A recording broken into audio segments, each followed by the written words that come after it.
ನಮಸ್ಕಾರ ಸ್ನೇಹಿತರೆ, ನಾನು ನಿಮ್ಮ ಗೆಳತಿ ವಿಜಯಶ್ರೀ. ಈ ದಿನ ನಾನು ವರಮಹಾಲಕ್ಷ್ಮಿ ಹಬ್ಬಕ್ಕೆ ದೀಪಲಕ್ಷ್ಮಿಯನ್ನು ಹೇಗೆ ಅಲಂಕಾರ ಮಾಡ್ಬೋದು ಅಂತ ತೋರಿಸ್ತಾ ಇದ್ದೀನಿ.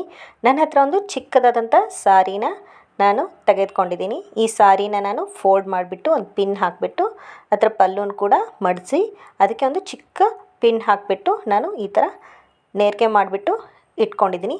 ಇವಾಗ ನನ್ನ ದೀಪಲಕ್ಷ್ಮಿನ ತೆಗೆದುಕೊಂಡು ದೀಪಲಕ್ಷ್ಮಿಗೆ ಸೀರೆ ಉಡಿಸ್ತಾ ಇದ್ದೀನಿ. ನಾನು ಒಂದು ಪೀಸ್ ಬಟ್ಟೆನ ಕಟ್ ಮಾಡಿ ಇಟ್ಕೊಂಡಿದ್ದೆ. ಫಸ್ಟ್ ಅದನ್ನು ಬಟ್ಟೆನ ಹಾಕಿಬಿಟ್ಟು ಟೈಟಾಗಿ ಗಟ್ಟಿಯಾಗಿ ಈ ಥರ ಹಾಕಿದ್ದೀನಿ. ಇವಾಗ ಆವಾಗಲೇ ನೇರಿಗೆ ಮಾಡ್ಕೊಂಡಿದ್ವಲ್ಲ, ಆ ಸೀರೆನ ತೆಗೆದುಕೊಂಡ್ಬಿಟ್ಟು ಇದಕ್ಕೆ ಒಂದು ಚಿಕ್ಕ ಥ್ರೆಡ್ಡಿಂದ ಹಿಂದೆ ಕಟ್ತಾ ಇದ್ದೀನಿ. ಕಟ್ಟಿದ ನೇರಿಗೆಗಳು ನೀಟಾಗಿ ಕೂತ್ಕೊಳ್ಳುತ್ತೆ. ಇವಾಗ ನೇರಿಗೆಗಳನ್ನ ನಾನು ಸರಿಯಾಗಿ ಮಾಡ್ತಾ ಇದ್ದೀನಿ. ಇವಾಗ ನೇರಿಗೆಗಳೆಲ್ಲ ನೀಟಾಗಿ ಜೋಡಿಸ್ಕೊಂಡೆ. ಇವಾಗ ನಾನು ಆ ಸೀರೆಯ ಪಲ್ಲುನ ತೆಗೆದುಕೊಂಡ್ಬಿಟ್ಟು ಪಿನ್ ಹಾಕಿ ಈ ಸೀರೆನ ಉಡಿಸ್ತಾ ಇದ್ದೀನಿ.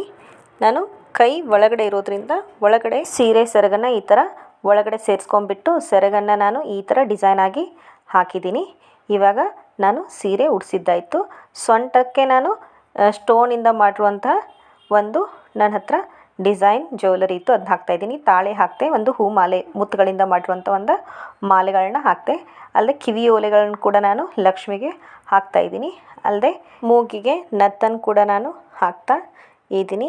ಇವಾಗ ನಮ್ಮ ದೀಪಲಕ್ಷ್ಮಿಗೆ ಈ ಥರ ಜ್ಯುವೆಲರಿ ಹಾಕಿ ಅಲಂಕಾರ ಮಾಡಿದ್ದೀನಿ. ನನ್ನ ಹತ್ರ ಹೂವಿನದೊಂದು ಮಾಲೆ ಇತ್ತು, ಆ ಮಾಲೆನ ಕೂಡ ಹಾಕಿಟ್ಟು ಆರ್ಟಿಫಿಷಿಯಲ್ ದೀಪ ಇಟ್ಬಿಟ್ಟು ನಾನು ಈ ಥರ ನಮ್ಮ ದೀಪಲಕ್ಷ್ಮಿನ ಡೆಕೋರೇಟಿವ್ ಮಾಡಿದ್ದೀನಿ. ಈ ದೀಪಲಕ್ಷ್ಮಿ ನೋಡ್ಲಿಕ್ಕೆ ತುಂಬ ಚೆನ್ನಾಗಿ ಅನಿಸ್ತಾ ಇದ್ದಾಳೆ.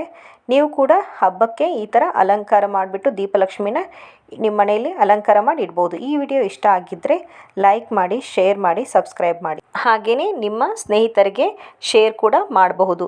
ಈ ರೀತಿ ನಾನು ಕಲಾತ್ಮಕವಾಗಿ ವಿಡಿಯೋಸ್ಗಳನ್ನ ಅಪ್ಲೋಡ್ ಮಾಡ್ತಾನೆ ಇರ್ತೀನಿ. ನಿಮ್ಮ ಲೈಕ್ ಮತ್ತು ಕಮೆಂಟ್ಸ್ಗಳು ನನಗೆ ಪ್ರೋತ್ಸಾಹ ನೀಡುತ್ತೆ. ನಾನು ಈ ರೀತಿ ಬೇರೆ ಬೇರೆ ವಿಡಿಯೋಗಳನ್ನ ಹಾಕಲಿಕ್ಕೆ ಸ್ಫೂರ್ತಿ ಸಿಗುತ್ತೆ. ಧನ್ಯವಾದಗಳು.